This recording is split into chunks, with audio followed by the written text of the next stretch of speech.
안녕하세요. 공무원 퇴직 후 생각보다 많은 분들이 1, 2년 안에 무너집니다. 연금도 있고 안정적인 삶이 시작될 것 같지만 현실은 전혀 다릅니다.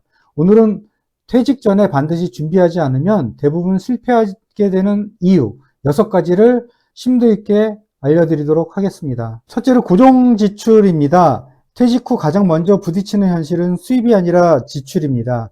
연금이 들어와도 보험료, 대출, 생활비는 그대로 나갑니다. 그래서 가장 먼저 해야 할 것은 지출을 줄이는 것입니다. 고정 지출을 줄이지 않으면 어느 순간 감당할 수 없는 상황이 옵니다. 여러분들 공무원으로 있다가 퇴직을 하게 되면요, 대출금 이자가 올라갑니다. 그래서 여러분들이 계산을 좀 해서요, 퇴직 전에 대출금이 어떻게 변경이 되는지 여부에 대해서 은행하고 상담을 해보시고요. 만약에 대출금이 있다 하면 퇴직을 하면서 퇴직금에서 일부를 갚는다든지 자체적으로 고정 지출을 좀 더 줄일 수 있도록 여러분들이 분석을 좀 하셔야 되고요. 내가 모르는 그 고정 지출 이외에 또 지출이 또 생기는 경우가 있거든요. 그런 것들을 잘 계산을 하셔야 됩니다. 그리고 생활비도 될 수 있으면 줄이는 방법인데, 이 생활비에서도 휴대폰 같은 경우는 저 같은 경우는 이제 알뜰폰으로 변경을 했습니다. 그 알뜰폰을 변경을 해도 뭐 데이터라든지 무제한으로 사용할 수 있고요.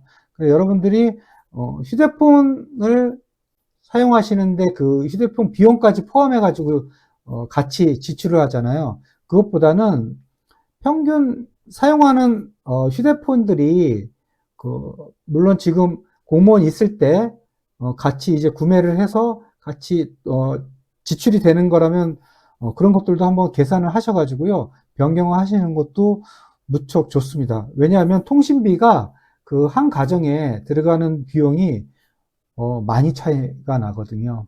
그런 고정 지출 하나하나 분석을 하셔서 진행을 하시다 보면은 좀 고정 지출을 줄일 수 있는 그런 방법이 있습니다. 다음은 준비 없는 창업입니다. 여러분들 공무원 있다가 퇴직하면서 나는 이런 사업을 해야지라는 그런 열정을 가지고 퇴직하실 때 준비를 하시는 분들 많이 있는데요. 물론 실패 확률은 없겠죠. 하지만 준비가 없다라고 전 보아요. 왜냐하면 여러분들이 물론 대기업들 체인점을 통해서 뭐 사업을 하면 뭐 자금력이 있고 그럼 문제 없다라고 생각하지만, 앞으로 어떻게 전망이 될지 그러한 것들은 경험이 매우 필요하거든요. 그래서 경험이 필요한 분야가 아닌 여러분들이 그냥 처음부터 준비해서 창업을 한다면요, 저는 100% 말리고 싶습니다.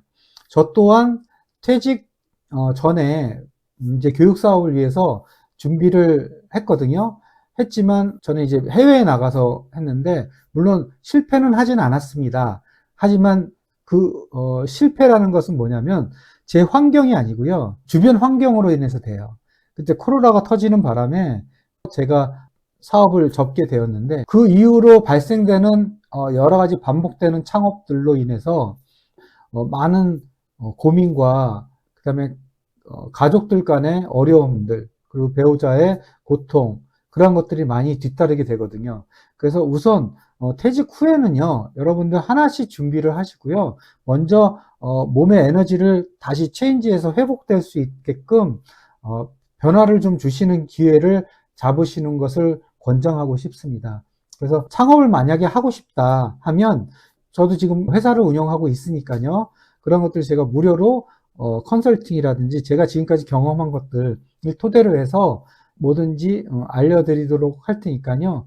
여러분들 꼭 공직에 있다 퇴직을 한다, 준비 없는 창업 절대로 저는 반대합니다. 여러분들 퇴직하기 전에 정말 선배님 뭐 하면서 형님 하면서 여러분들 많은 공직에 있는 지인들과 또 친구들 또 동료들이 있는데요.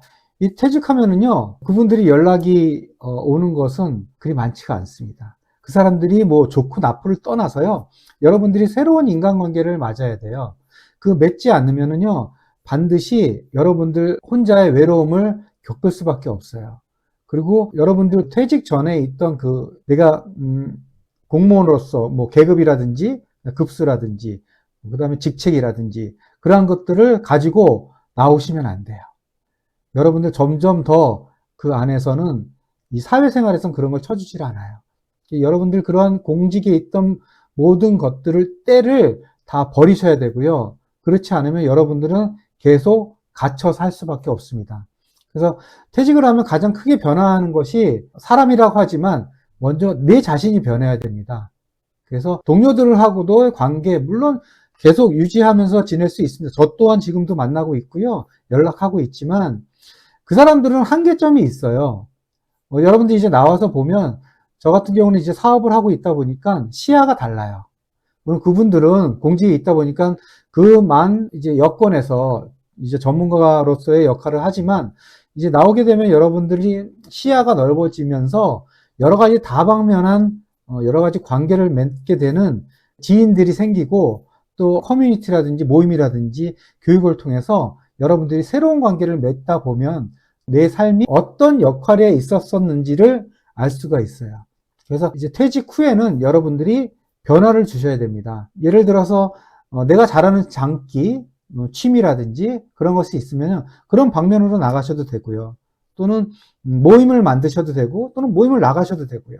또는 다른 배움을 하셔도 돼요. 교육이라든지 커뮤니티를 통해서 여러분들이 다른 사람들을, 새로운 사람들을 한번 만나서 소통을 하시는 것을 권장하고 싶습니다. 퇴직 후에 가장 위험한 것이 이 시간 관리라고 봅니다. 저는 코로나 이후에 많은 고통이 있었어요. 왜냐하면 물론 연금으로 생활을 하지만 그 연금 위에 가족들을 위해서 어떻게 계획을 잡아서 어떻게 수익 구조를 만들까라는 그런 스트레스와 그다음에 고민거리가 많았는데요.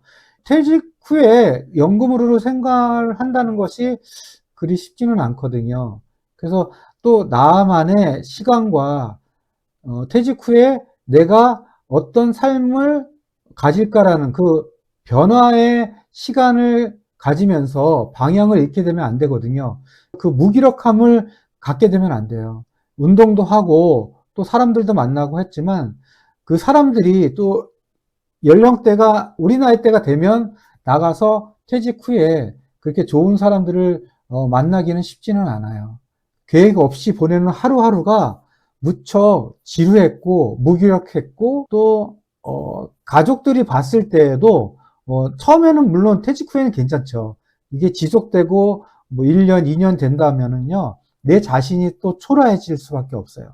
남자들은 더 그렇습니다. 그래서 여러분들 퇴직 후에는 플랜을 잡으시고요. 루틴도 만드시고요. 그 다음에 설계를 하셔야 돼요.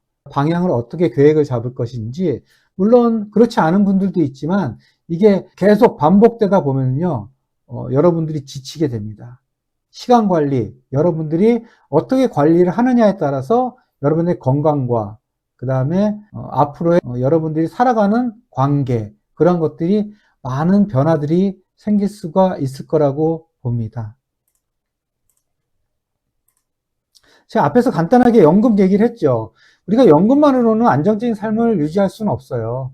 연금만으로 여러분들이 충분하다 한다고 하지만 앞에 설명한 것과 같이 연금만으로 생활해, 나는 잠자고 일어나서 간단하게 뭐 그냥 바람 쐬러 걷기 운동하고 뭐 뒷산 다니고 그러면서 하겠다라고, 알바도 뭐 하겠다라고 하겠지만 그런 상황으로 여러분들이 안정적인 삶을 유지할 수 있을 거라고 생각하면 물론 괜찮습니다. 하지만 저는 그런 플랜에서보다 여러분들이 정말 젊고 건강하게, 그리고 내가 퇴직 후에 중요한 게 무엇인가를 알 수 있는 그런 삶을 유지할 수 있는 것이 꼭 이런 수익 구조인 연금만으로는 안 된다는 것을 저는 이야기하고 싶고요. 여러분들이 고정적으로 해서 수입을 만들면서 재미있게 살 수 있는 그런 방향성을 잡아주면 좋을 거라고 생각이 됩니다. 그래서 저는 이제 퇴직 후에 교육 사업을 했고요. 지금은 이제 교육 사업 플러스 이제 전자상거래라든지 무역업을 지금 하고 있는데요.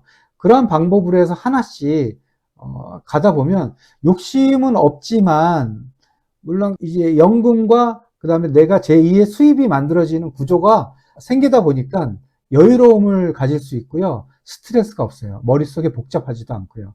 물론 지금 어려운 시기지만 이 경제의 바탕으로 되는 그러한 여러 가지를 물론 생각을 하죠. 하면서 수익 구조를 더 만들고 있는데 그만큼 다른 이제 개인 사업자라든지 법인 회사들만 가지고 있는 사람들은 무척 스트레스가 많을 거예요. 우린 이제 연금이란 게 있고 두 번째 수익 구조가 있기 때문에 그래도 조금 더 여유로움이 있다라고 보거든요. 그래서 이러한 고정적으로 해서 계속 시스템이 돌아갈 수 있는 그런 구조가 되면은 좋겠죠. 그래서 여러분 투자 없이도 할 수 있는 것들이 많아요.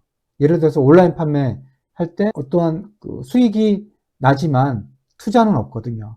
투자 없이도 가능하고요. 여러분들이 공직에 있을 때 강의했던 부분들을 이제 퇴직 후에서도 연결해서 강사로서 하는 방법 또는 어떠한 여러분들이 공직에 있을 때의 아이디어를 나와서 콘텐츠화 할 수도 있거든요. 그래서 여러 가지 다양한 방법들이 있어요. 그런 아이디어를 만들어서 제2의 수입을 만드는 것도 괜찮죠. 제 후배는 현직에 있지만 지금 공예 같은 걸 해요. 공예를 제가 꾸준히 해서 퇴직 후에서도 수입을 만들어라. 제가 계속 요청을 하는데 되게 좋은 아이디어를 가지고 있고 또 스킬을 가지고 있어요. 여러분들도 그러한 공예라든지 또 다른 것들이 있다면 그걸 퇴직 후에 두 번째 수입을 만들 수 있는 구조로 만든다면 여러분들 충분히 퇴직 후에서도 아주 즐겁고 재미있게 보낼 수 있을 거라고 생각됩니다. 제일 중요한 게 뭐겠어요? 퇴직 후에 가장 많이 하는 말이 건강이에요. 그래서 건강할 때 준비할 게 많고요. 여러분들 퇴직 전에 공직에 있을 때 건강을 유지할 수 있도록 먼저 몸을 만드셔야 됩니다. 여러분 퇴직 후에는요, 몸이 달라져요. 왜냐하면 여러분들 공직에 있을 때는요, 몸이 좀 긴장되어 있는 상태거든요. 그래서 몸이 되게 퇴직 후에는요, 그 공직에 있을 때 긴장 상태의 몸이 좀 풀러지거든요. 그러다 보니까 몸이 되게 처음에는 저는 조금 무거웠었어요. 그러다가 조금씩 내 몸을 차지하는 것 같았어요. 그래서 변화가 좀 있었습니다. 그냥 가만히 있지 마시고 운동을 하시기 바랍니다. 자기만의 운동, 스트레칭도 하시고 그러면서 건강 관리를 하시고 건강 관리에서 제일 중요한 게 뭐겠어요? 술, 담배겠죠. 저는 술, 담배를 안 하거든요.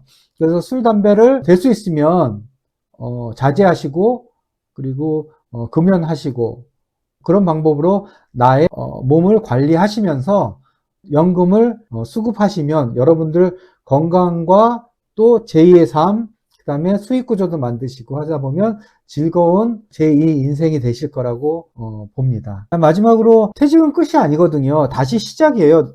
저는 되게 퇴직 후에 너무 재밌어가지고요. 정말 즐겁게 살고 있습니다. 여러분들 공직에 있는 거에 대해서 놓지 않으려고 하시는 분들도 있었어요. 제 후배 같은 경우들, 또 동료들도 제가 이제 명퇴를 하는데 너무 빨리 하는 거 아니냐 그러면서 말리는 분들도 있었어요. 근데 저는 과감히 결단을 했고요.